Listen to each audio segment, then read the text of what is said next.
여러분께서는 지금 경제학자 곽수중이 보는 새로운 시사, 곽수중의 뉴스 정면 승부와 함께하고 계십니다. 뉴스 정면 승부 4부 정치 길게 토크어바웃, 계속해서 노동일 경희대 교수, 배재대 정현정 교수와 함께 토론 이어가겠습니다.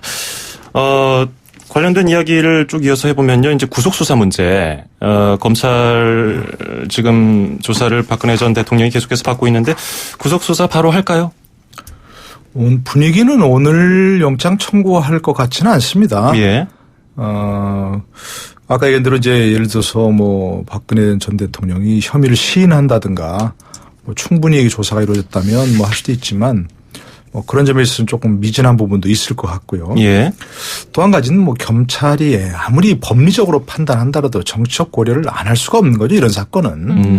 그러니까 일반적인 경우하고 일반적인 경우로 따지면 또 일반인의 경우 법리적으로 판단하면 검찰이 이제 구속영장을 청구하는 게 당연한 사건이라고 보여지죠. 예. 왜냐하면 지금 뭐 이른바 공범 관계에서 뭐 아까 얘기한 그런 수많은 사건들에 있어서 공범 관계에 있는 사람이 다 구속돼 있지 않습니까? 지금 이재용 삼성 부회장도 그렇죠. 그렇고 뭐 블랙리스트도 그렇고 뭐 안종범 수석도 그렇고 뭐 정호성 비서관도 그렇고 다 지금 구속이 돼 있는데 그럼 그야말로 공범 관계에 있다고 하는 그 모든 사건에 공범 관계에 있다고 하는 박근혜 전 대통령에 대해서 구속영장을 청구하지 않고 그냥 재판을 진행한다면 그거는 형평에 어긋나는 문제고요.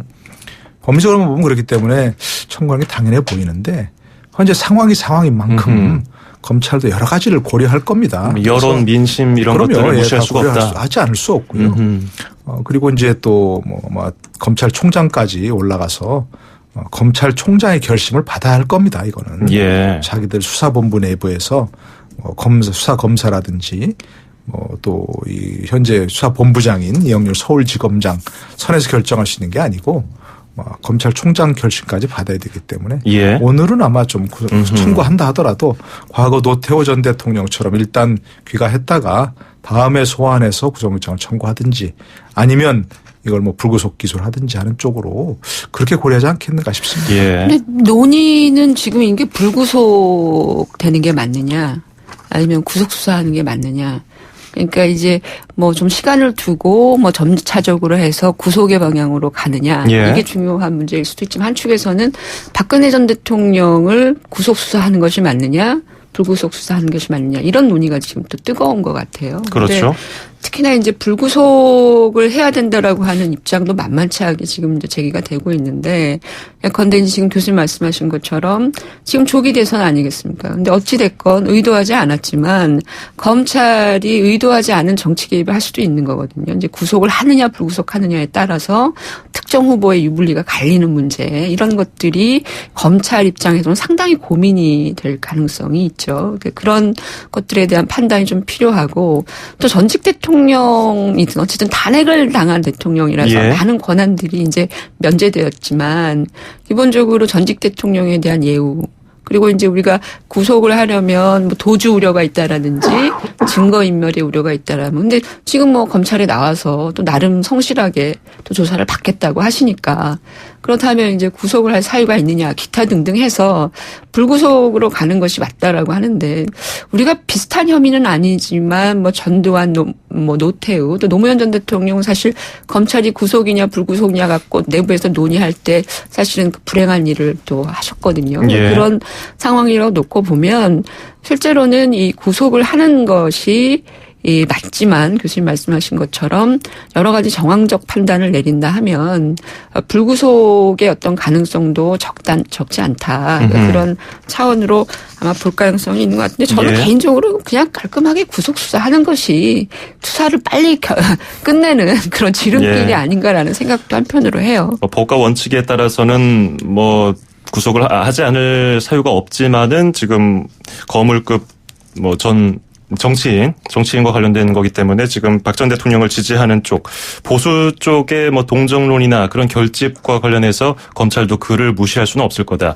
그래서 뭐 좀 미룰 수도, 아니면 불구속 수사의 목소리가 더 높아질 수도 있다는 말씀이신데, 그러면 이 선거 구도에 대해서도 구속 여부가 어느 정도 영향을 미칠까요?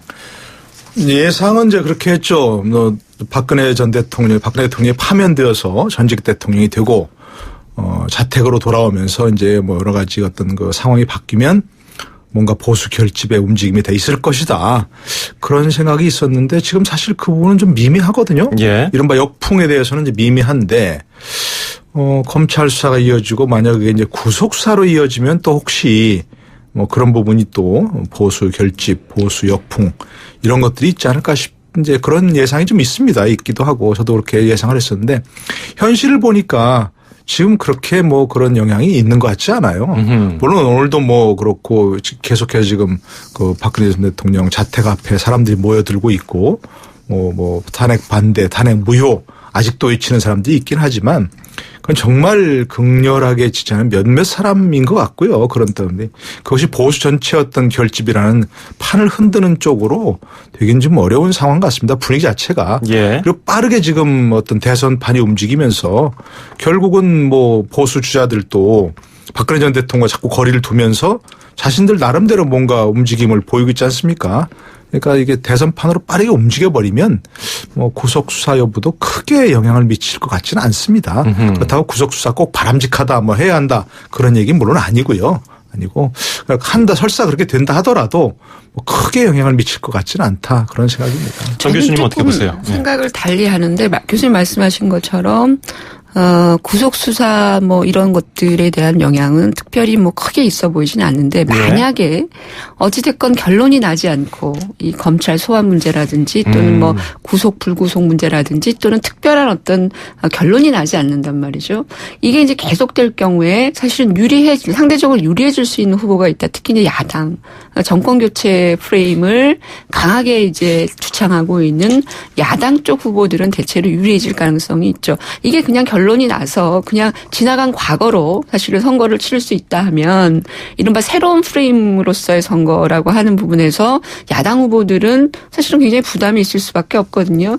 근데 이 문제가 계속해서 언론을 통해서 지속되고 또 박근혜 대통령과 관련되는 검찰 수사의 내용들이 조금씩 흘러나오게 되면 여전히 정권 교체와 정권 심판에 대한 어떤 그런 민심들을 자극할 수 있는 가능성이 있어서 야당의 입장에선 저는 오히려 이 문제가 계속 끌면 끌수록 교수님처럼 역풍은 아니지만 오히려 야권 후보들에게 더 많은 어떤 정치적 공간을 열어줄 가능성이 있다라는 것이고 상대적으로 이제 보수는 실제적으로 특별하게 결론이 나지 않았기 때문에 저항하기도 어렵고 반발하기도 어려운 상황이 되겠죠. 그런 측면에서 상당 부분 저는 조금 유불리는 오히려 더 갈라질 수도 있는 가능성이 있다 이렇게 봅니다. 뭐 이미 야당에 뭐 너무나 유리한 국면이 조성돼 있는데 뭐 더 유리한 국면이 뭐 있겠습니까?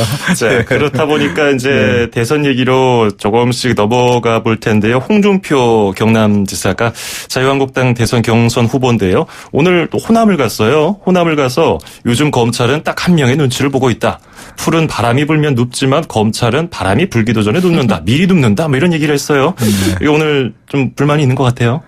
불만이라기보다는 뭐 야당 집권 가능성이 높으니까 야당 집권 가능성을 바라보면서 검찰이 미리 어떤 뭐 선수를 칠 것이다.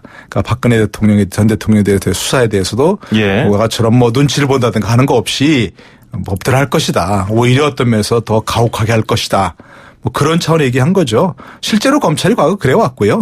정권 말기마다 정권에서 누렸던 혜택은 싹 무시해버리고 다음 정권 잡을 만한 사람 눈치를 보는 그 조직 보호에 앞장서는 그런 모습을 보이고 있는 걸 본인이 검찰 출신이니까 뭐 그런 검찰 생리를 너무나 잘 알겠죠. 그걸 지적한 거겠죠. 딱 한 명이라는 게 이제 요즘에 여론조사에서 1등하는 그 대세론자겠죠. 그런데 저는 이 홍준표 지사는 굉장히 이 정치적인 그 전략을 상당히 잘 지금 쓰고 있다라는 생각이 들어요. 이 발언이 그냥 단순한 발언이 아니라는 생각이 드는 게 뭐냐면 사실은 그 홍준표 지사가 후발 주자이지만 최근에 황교안 직무대행이 이제 대선 불출마를 선언하면서 가장 또 수혜를 많이 본 분이거든요.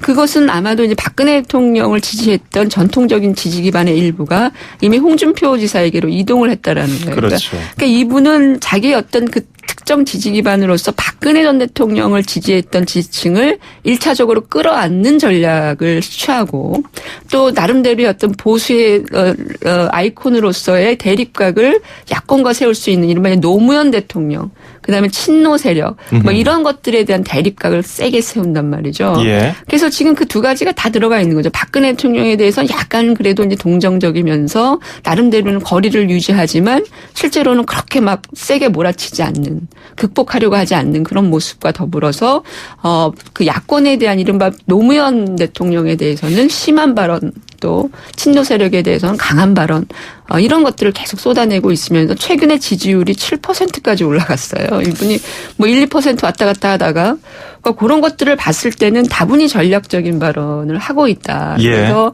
전통적인 박 대통령 전 대통령 지지층 이거에 대한 어떤 그 지평은 아마 홍준표 지사를 통해서 좀 넓어질 가능성이 앞으로 있어 보인다 그런 생각이 들어요. 예, 말 나온 김에 홍준표 경남지사 얘기를 좀 더 해보죠. 이거 오늘 호남에 갔어요. 그래서 전북 부안이 처가 동네라고 하면서 좀 이게 굳이 뭐 나눌 필요가 있느냐. 당은 싫어해도 나는 찍어달라 뭐 이런 얘기를 하던데요.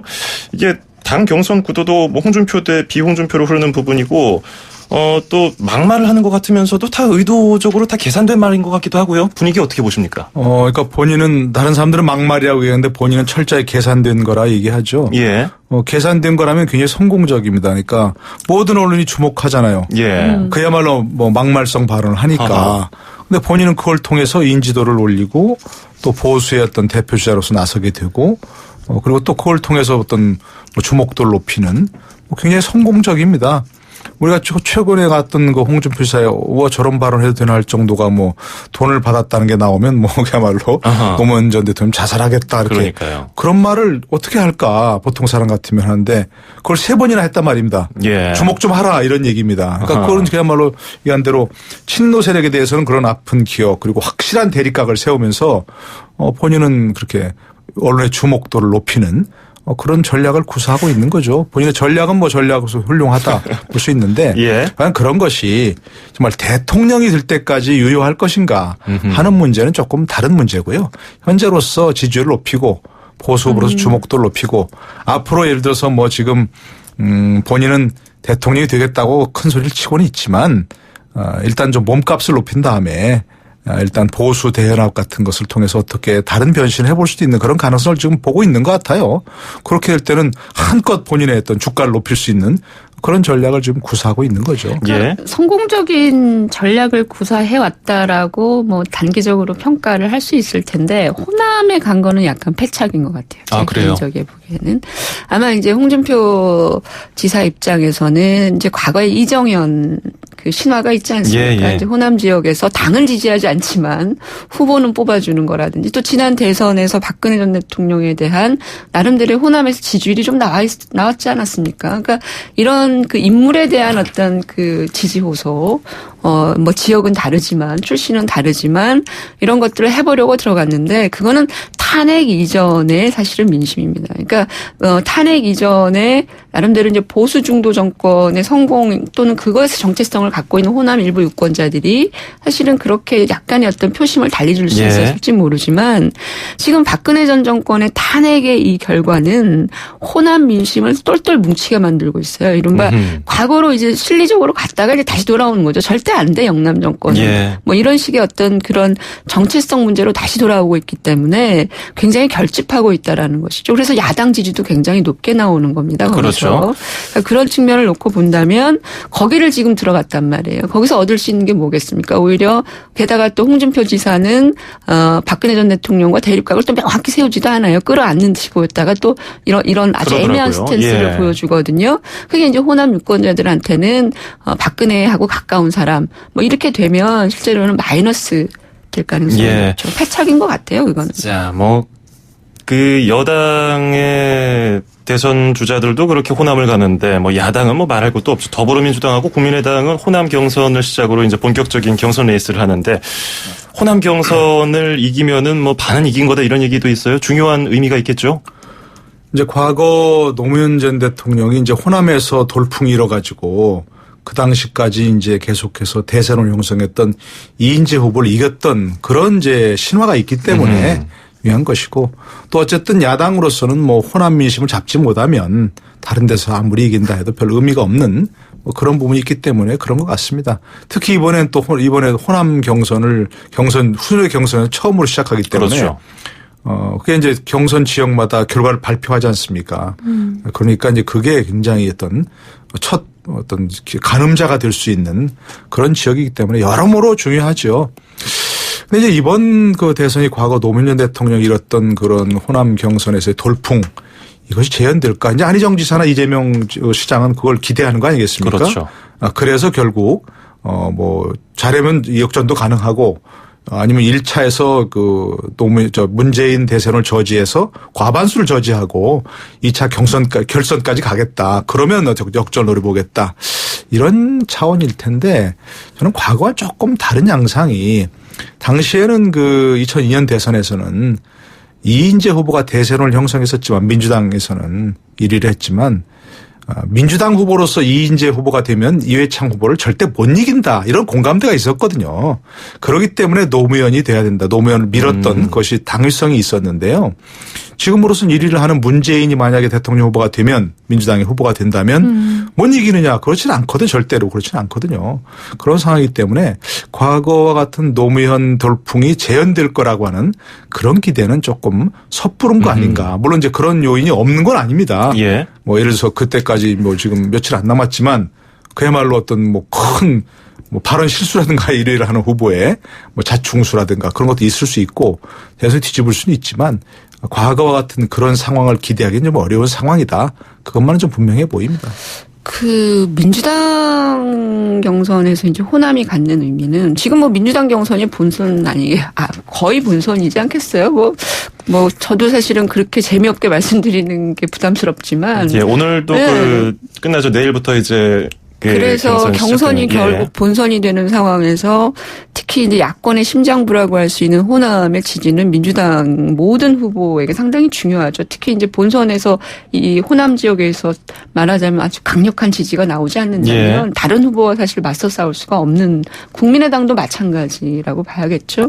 그런 차원에서 지금 호남에서의 어떤 민심, 특히 이 호남이 전략 투표를 많이 하잖아요. 그러니까 이길 사람 밀어주는 밴드웨건적인 어떤 그런 경향성들을 많이 갖고 있기 때문에 근데 이게 지금 들어보면 안희정이라고 하는 제2의 주자가 이게 만만치가 않은 거예요. 그리고 어떤 중도나 보수와 같은 외연 확장을 하고 있다라면 호남의 어떤 이른바 전략적 투표 표심에는 안희정 후보가 본선 가게 되면 혹시 또 가능성이 더 높아지는 거 아니냐 이런 식의 어떤 판단들 그리고 최근에 문재인 후보가 하고 있는 실수들 호남에 대한 실수들 이런 것들이 작용을 하게 되면 호남 민심이 지금 어지럽다. 그러니까 확실하게 원사이드하게 한쪽으로 정할 수 없는 그런 후보군과 또 상대 대세라고 얘기하는 후보의 나름대로의 호남에 대한 여러 가지 과거의 관계의 문제 이런 것들이 같이 이제 접혀져 있으면서 저는 지금 호남 유권자들이 상당 부분 혼란스럽고 경선에도 이게 반영이 될 거라고 봐요. 그래서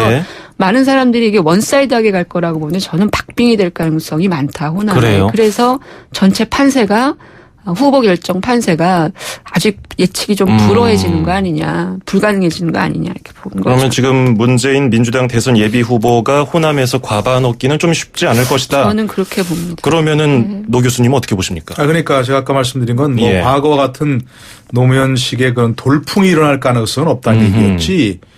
그렇다고 해서 거기서 무슨 지금 정인정 교수님 말씀하신 대로 문재인 후보가 일방적으로 리드할 것이다 그렇게 보지는 않습니다. 호남 민심은 워낙 갈려 있어요. 저도 보니까 그야말로 세대 간 대결도 굉장히 심각한 것 같고요. 과거 이제 노무현 정권에 대한 어떤 기억이 있는 기성 세대들 50대 이상은 굉장히 반문 정서가 강한 것 같고요. 아직도 강한 것 같고요. 억울하다고 본 문재인 전 대표는 자꾸 문재인 예비 후보는 자꾸 얘기를 하지만 그거는 본인이 어쨌든 잘했든 잘못했든 그런 정서가 있는 건 사실이니까 그에 대해서 소구하는 자세를 유지해야지 억울하다 나는 사실이 아닌데 왜 그러냐 이렇게 하는 건 좀 바람직하지 않은 자세인 것 같고요.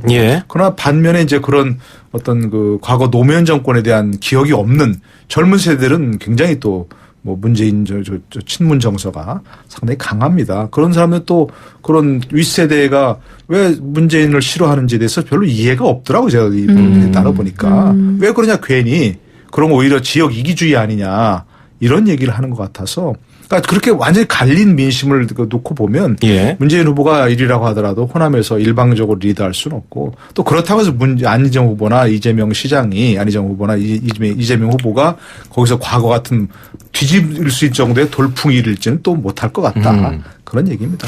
팽팽한 대결이 되겠죠. 팽팽한 대결이. 예. 국민의당 얘기로 좀 돌아가 보면 국민의당도 지금 25일부터 이제 호남 경선이 시작이 되는데 여기는 조금 좀 상황이 좀 다른 것 같아요. 그러니까 그 호남 출신 후보가 나왔잖아요.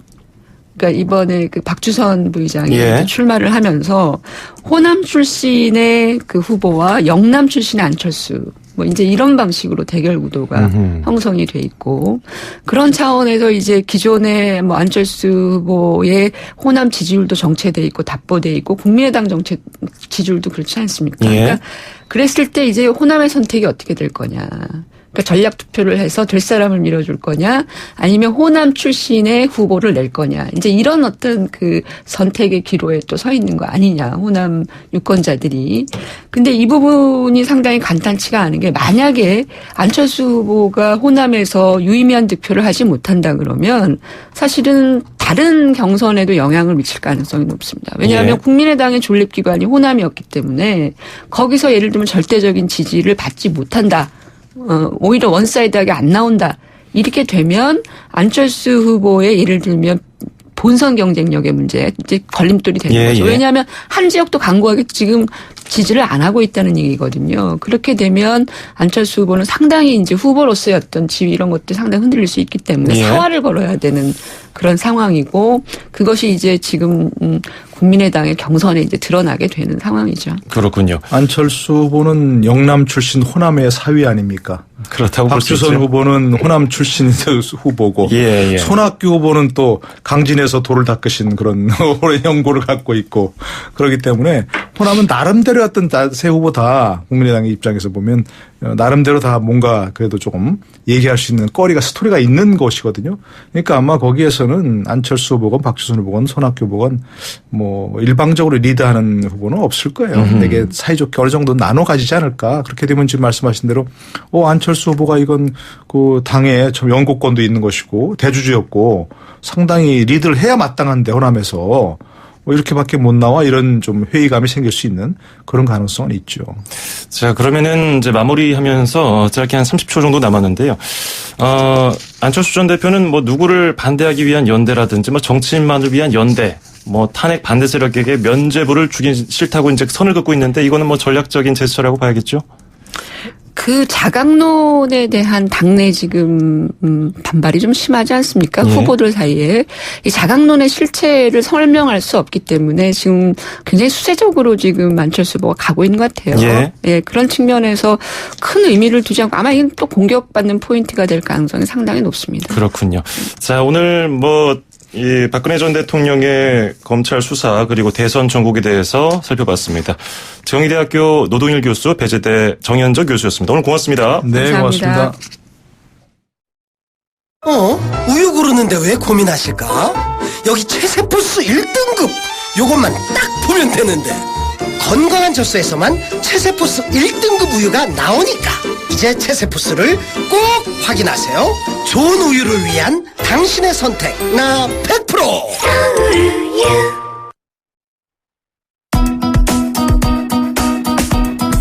YTN 뉴스 FM 뉴스 정면 승부 오늘 준비한 소식 여기까지입니다. 오늘 방송은 YTN 라디오 곽수종의 뉴스 정면 승부 홈페이지 또 YTN 라디오 전용 애플리케이션 예스 팟캐스트와 팟빵을 통해서 다시 들어보실 수 있고요. 인터뷰는 홈페이지와 인터넷 포털 사이트를 통해서 전문으로 확인하실 수 있습니다. 곽수종 박사가 건강상의 문제로 오늘 하루 쉬었는데요. 내일 다시 돌아옵니다. 저는 장원석이었고요. 지금까지 프로듀서 이은지, 작가 홍기희, 김은진, 기술감독 신동의 김승희였습니다. 오늘 고맙습니다.